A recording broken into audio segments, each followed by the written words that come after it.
Oh wait, I missed Hendrik. She does. She's like, stop.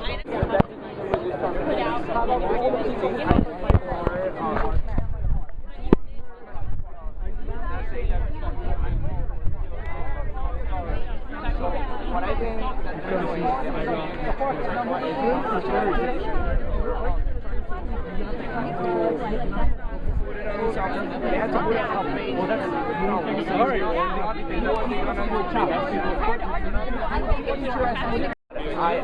the worst thing is that I'm completely sure that if you would live in Mexico, you would leave the reality. We're about to get started. You would leave the reality in Colombia, and you would see that what I see every day. I'm sure that you would be completely on my side. And the other thing that he was saying, imagine that. Okay, Por ahí, se la acaban de llevar. Se la acaban de llevar. What does it have to do with the fact that he's coming here to in an academic environment? Right, he's coming, but he's teaching global leadership, and if his leadership supports policies that potentially violate people's human rights, then is he the right person to be teaching them? There's a difference between him being invited to speak and him actually being hired by a Jesuit institution that supports Jesuit organizations who are actively being affected by If you came here and you started to talk about how you have to just a lecturer, I would have problems. No, I mean, one semester. I lost you. Would come here and started to talk. Uribe has to go! Hey, hey! Ho, ho! Uribe has to go! Hey, hey! Ho, ho! Uribe has to go! Hey, hey! Ho, ho!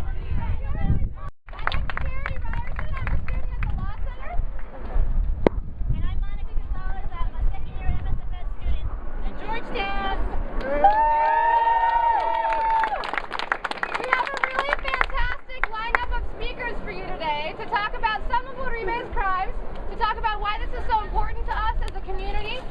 Just as a preface, I want to say, and I know that probably our friends over here, our Uribista friends, can't hear me very well, but I do want to say that this rally is against Uribe's human rights violations. We're talking about extrajudicial executions. We're talking about illegal wiretapping. We're not supporting the FARC.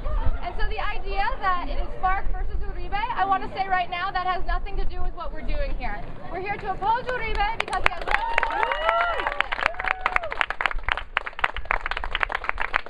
At the same time, as some people here know, Uribe is being forced to testify about his relationship with the paramilitaries.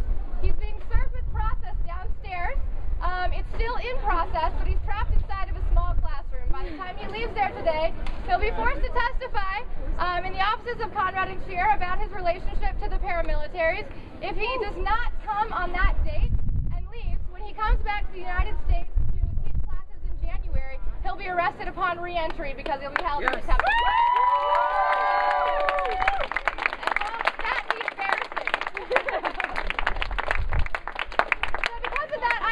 Sit down outside of his classroom, but I'm going to leave this in the very capable hands of Monica and Catalina.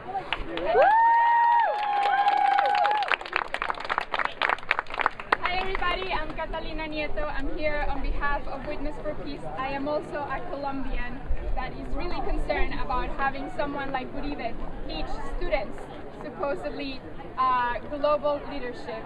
And once again, we're here just to talk about systematic human rights violations that happen under his presidency. And we have a great lineup. We also have stations with facts and testimonies of people that are talking about the systematic human rights violations that happen under his leadership. So why don't we start off with a student from Amnesty International, Katie Chang.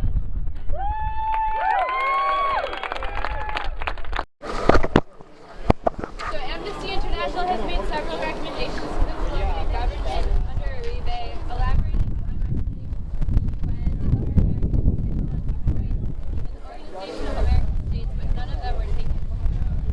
So calling that Georgetown has conferred on Uribe his status of a distinguished scholar. This is directly contradictory. Ho, ho! Uribe has to go! Hey, hey! Ho, ho! Uribe! CIA who advised Bush to go invade Iraq and Afghanistan. Then invited Douglas Faith to teach you the architect of the war. This score has a history of doing this.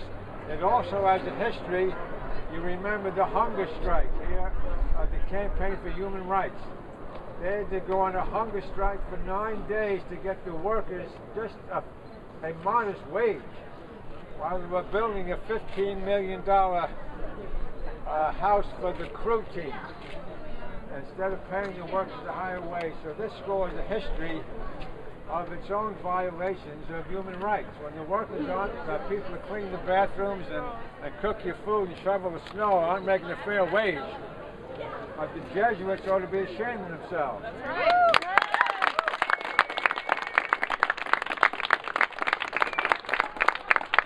I don't know how many priests are here today, but we ought to have a lot more Jesuits out here, including a Jesuit priest like him, Vatican and Father Richard McSorley, who taught here for many years.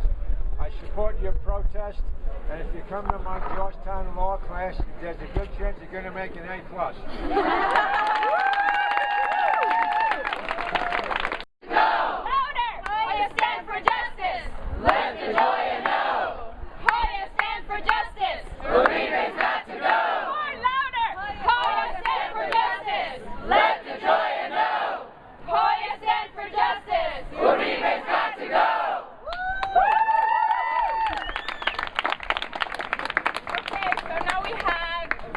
Representing the Human Rights Action, Katie Cronick, Sarah Kane, and Sarah Plastino. Please come up.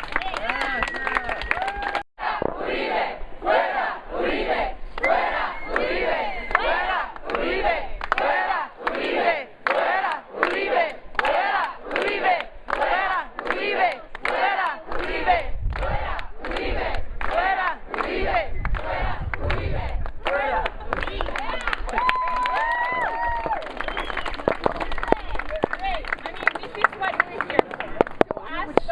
Questions that are not being asked if we weren't here, and to show those testimonies.